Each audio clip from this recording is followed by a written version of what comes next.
പ്രിയപ്പെട്ടവരെ നമസ്കാരം. നമ്മളൊക്കെ ജീവിതത്തിൻ്റെ ഒരു പകുതി മുക്കാലോളം ജീവിച്ച് കഴിയുമ്പോൾ തിരിഞ്ഞു നോക്കുമ്പോൾ നമുക്കൊന്നുമില്ലാത്ത പോലെ തോന്നും, അല്ലേ?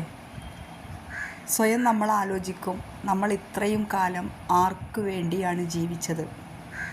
നല്ലൊരു ഭക്ഷണം കഴിക്കാതെ, നല്ലൊരു യാത്ര പോകാതെ, നല്ലൊരു ഇഷ്ടപ്പെട്ട ഡ്രസ്സ് ധരിക്കാൻ പോലും കഴിയാതെ, അതൊക്കെ മറ്റുള്ളവർക്ക് ആർക്കൊക്കെയോ വേണ്ടി നമ്മൾ ചെലവഴിച്ചു. ഇന്ന് നമ്മുടെ ജീവിതം സായാഹ്നത്തിലെത്തി നിൽക്കുമ്പോൾ നമ്മൾ തിരിഞ്ഞു നോക്കുമ്പോൾ നമുക്ക് തോന്നും നമുക്കൊരുപാട് നഷ്ടങ്ങൾ ഉണ്ടായിട്ടുണ്ടെന്ന്. എൻ്റെ പ്രിയപ്പെട്ടവരെ, നിങ്ങളോട് എനിക്ക് പറയാനുള്ളത്, നിങ്ങൾക്ക് വേണ്ടി ആദ്യം ജീവിക്കൂ. നമ്മളെ ഡിപ്പെൻഡ് ചെയ്യുന്ന ഒരുപാട് ആളുകളുണ്ടാകും, പക്ഷേ അതൊന്നും നിങ്ങളുടെ ആവശ്യങ്ങൾ മാറ്റി വെച്ചുകൊണ്ടല്ല നിങ്ങൾ ജീവിക്കേണ്ടത്.